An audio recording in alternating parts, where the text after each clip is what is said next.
The main purpose of this video is to discuss the controller I'm using to control one or many robots. The Hexapod and controller were described in my previous video. It was called LotBot Hexapod Robot, and it can be found in my YouTube channel, LotBot Robotics. I built this quadrupod the same way as I built the Hexapod in that video, except of course the quadrupod has 4 legs and the Hexapod had 6. But that video also describes the quadrupod.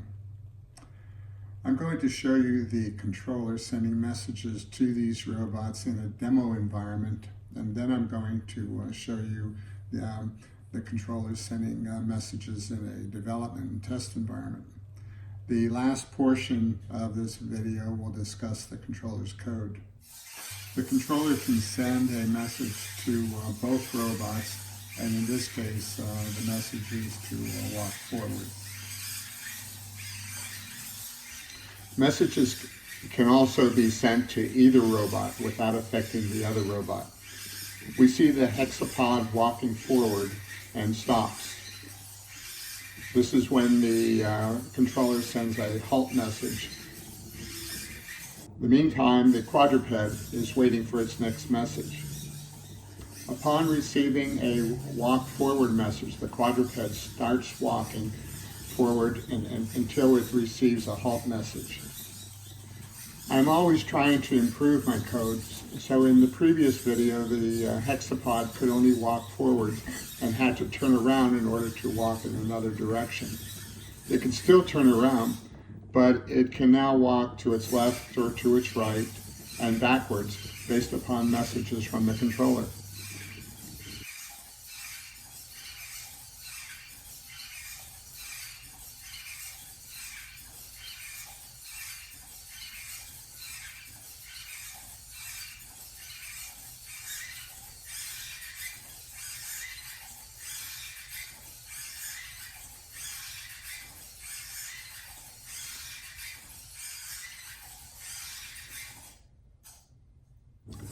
Several people like the Hexapod lying down on its back and doing its exercise and getting back up.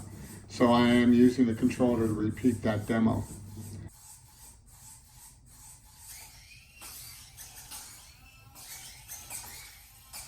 Also adding a little exercise while it's standing up. The controller can also send a message to get them both to exercise.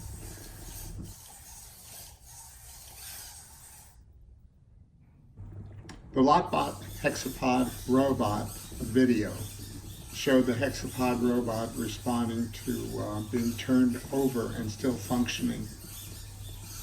Both robots have an orientation sensor, so I can flip them upside down and they can move as they did right side up.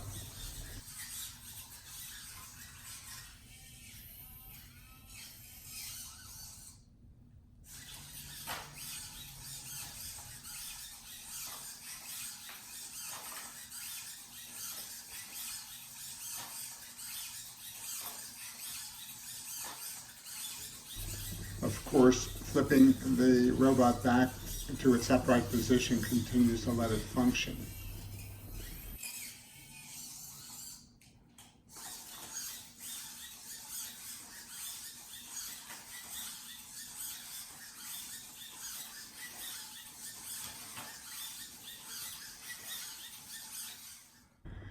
The quadrupod has been walking like its six-legged friend with only 4 legs, but in nature 4-legged animals walk different. My code allows the quadrupod to walk like a 4-legged animal, even starting on its rear left leg.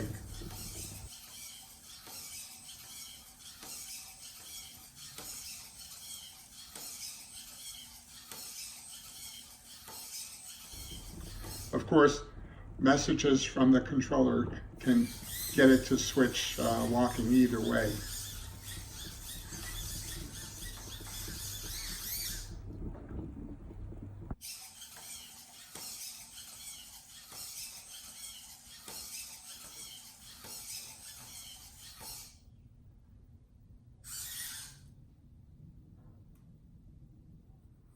Well, I'm holding a camera and I want to show you a few things.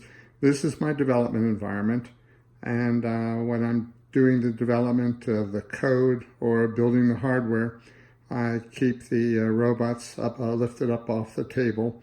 Otherwise, when I send messages to the robots, they can get up and walk away or walk off the table. One of the things I need to show you is that when I'm testing in a demo environment, I use lithium batteries, and that's what they're in this case on both the Hexapod and the Quadrupod.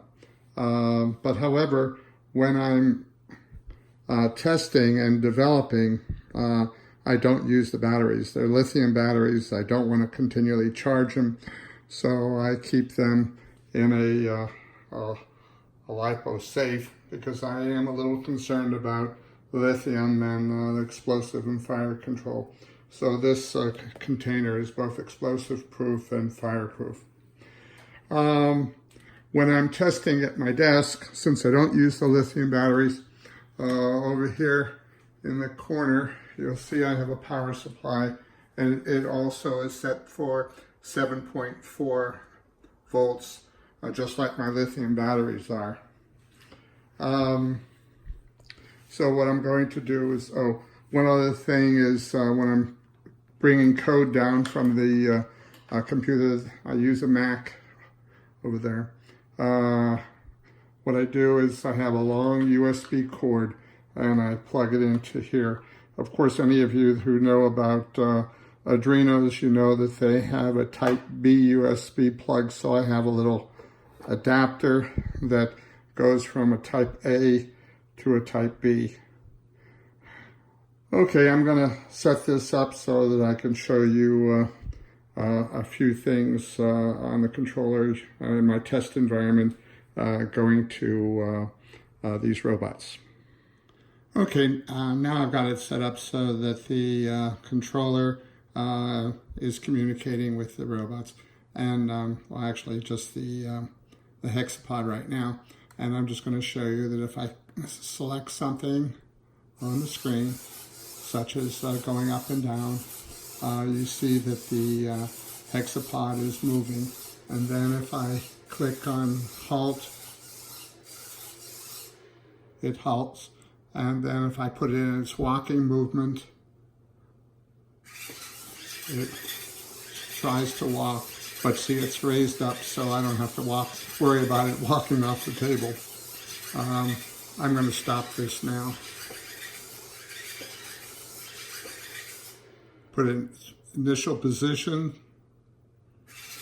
Okay. Now, the one thing I need to talk to you about is, let me just show you the controller. The controller is nothing more than well, it has a power supply here, and then it has a Raspberry Pi inside, and that's really all it is just a Raspberry Pi that has been programmed. I inadvertently made a mistake in my Hexapod video, and I told you that I was coding it in C++, but for this controller it's using a Node-RED, and I'm going to show you that. But the problem is that the screen size is very small and it's very difficult to develop code on, even though it's perfect for a remote demo, because you don't want to take a large Mac, or not a Mac, but a large display hooked to a Raspberry Pi out to do a demo. So this is perfect. However, what I do is I develop the code on another Raspberry Pi that's hooked to a 24-inch television screen so that I could have more real estate to actually do development.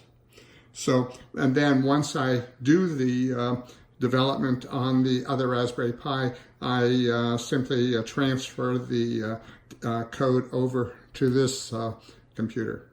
Now I'm going to set up, right now this one has the Wi-Fi access point communicating to the Hexapod, and If I bring up the other Raspberry Pi, it cannot set up the Wi-Fi access point since this one owns it. So I have to shut this down and bring up the other one.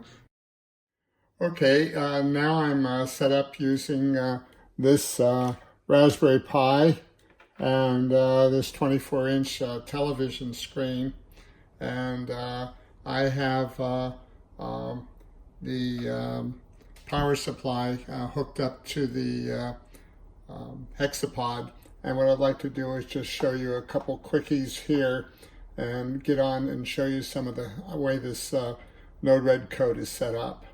So I'm going to just make it go up and down, and then I'm going to stop it, and then I'm going to invert it so that the legs go up and it goes up and down that way. Okay, and then I'm going to make it go back down. I'm just showing you that that you can use this test environment to get things working. If I was showing the walking position, this would show it walking.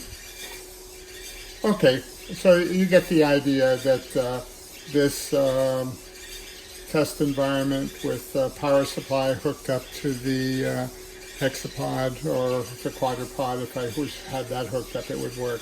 Now I want to stop this, and let me now show you some of the code and how it's set up. I need to show you how the flows are developed to show you how the user interface buttons are developed. For those of you that know Node-RED, the user interface is just a lot of buttons coded in HTML for the dashboard template node. For the rest of you, let me tell you what that statement means. When you install Node-RED, there are a lot of YouTube videos that show you how to do that. You get a list of nodes like this when you bring up the Node-RED environment. So this list of nodes, like it starts off with a group of input, and then the next group is output.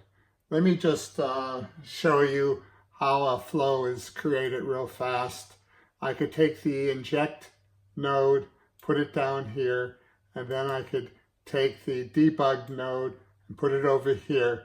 And what the inject does is it will put some data into a flow, and what the message or the debug node does is it puts it out over in this debug area specified by this debug icon. Now to create a flow, you have to just draw a line between these two. Okay, so that is a flow. Now, right now the inject node is set up for a timestamp, and what I want to do is use a classical hello world. So I will go here and put in a string, which is just data, and I will key in hello world. Okay, now that's all I need. I could say done, and the two little blue dots on these nodes say that this flow has to be deployed. So what I'm going to do is deploy it, and I'm going to skip the processing time to add this flow. So I'll join you in a second. Okay, the flow has been added to this group of flows, and there, if I simply press this little button here, it'll take the data hello world and send it to the debug output, which will display in that area. So I do that, it tells me it's successfully injected it, and I see it over here. Now, what I want to do is just show you there are a bunch of different types of nodes. There's function nodes, there's social nodes, storage nodes, analysis nodes, advanced nodes, Raspberry Pi nodes. I'm going to skip dashboard for right this second. Then there's a network node, and you can actually create your own nodes, like these two nodes that I created in one of my previous videos. Going back to the dashboard node is the way that you can create different user interfaces, like those buttons you saw in my control functions. The key node that I was using is the template node, and this template node I just brought it over to here, and these three are the template nodes for the three different groups of buttons that you saw on the user interface.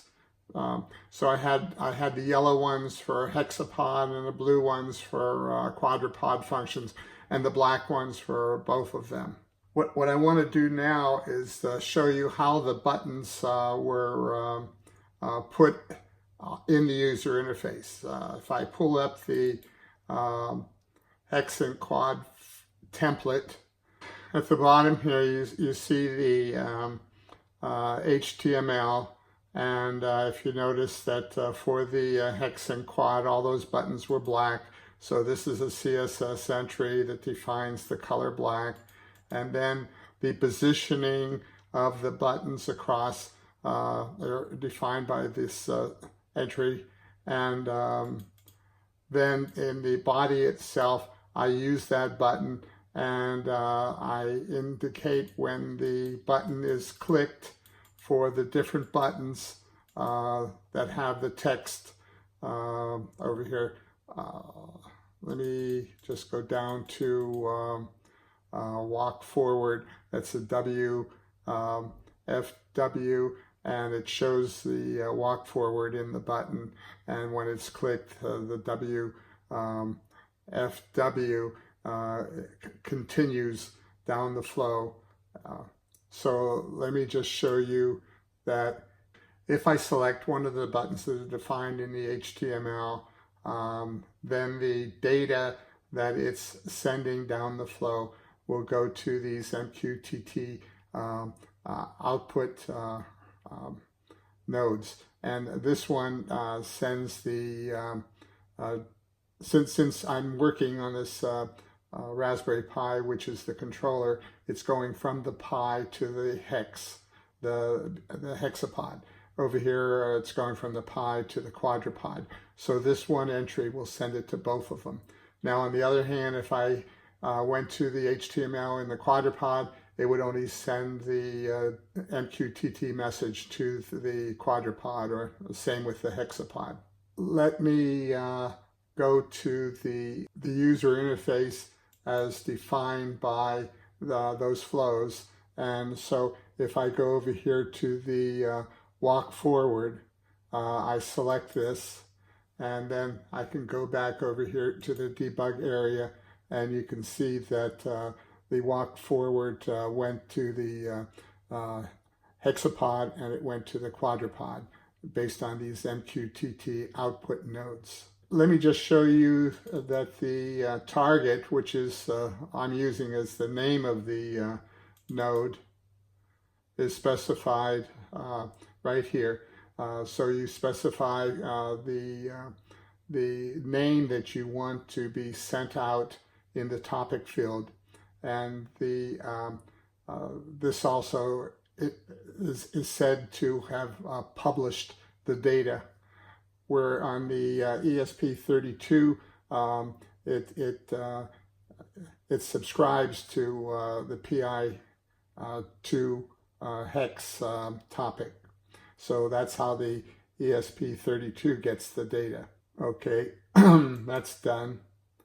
What I'd like to show you is that I have different flows that I use for the Quadrupod and the Hexapod and the Bipod. I have a bunch of flows groupings. So if I was looking at the groups just that I use for the Quadrupod, I can look at here, or if I look at the flows for the Hexapod, I can look at them here, or I have a biped also. I can look at the flows there. And then I have another Quadrupod that I can look at here. And I can have all sorts of groups of flows, some that I use for my wheel robots. And so anyway, these are the different flow groups that I have. Now, on the other hand, if I look over here at the dashboard, which is, I can see the different groups of user interfaces, and they're made up of these functions that are specified over here. So what I want to do is go over to the user interfaces and show you the different panels of user interfaces that I have for each of the groups. So here is the hex and quad group, and I have a separate panel of user interfaces for the Quadrupod. Now, if you notice here that I have these general functions for the Quadrupod itself, but I also have individual servos functions over here. Like for leg 1, I have a foot up, foot down, knee up, knee down, hip up, hip to the side, or hip to the back, or hip to the front, like over here. So I have different user interfaces for each leg, so I can control each servo. MQTT messages are received by the ESP32, which is said to subscribe to the data. The ESP32 is connected serially to the Arduino Mega. C++ code then controls the servos based on the data it gets from the controller. Very few of you are going to be interested in C++ code, but let me give you an idea of how the code is put together. Since the Arduino Mega has 4 serial connectors, I'm using serial 1, and I'm waiting for a message from the controller, the MQTT message that comes from the ESP32 connected through this serial port. The message is one of these 3-character codes, and for the walk forward that you saw in the demo, I would get a WFW.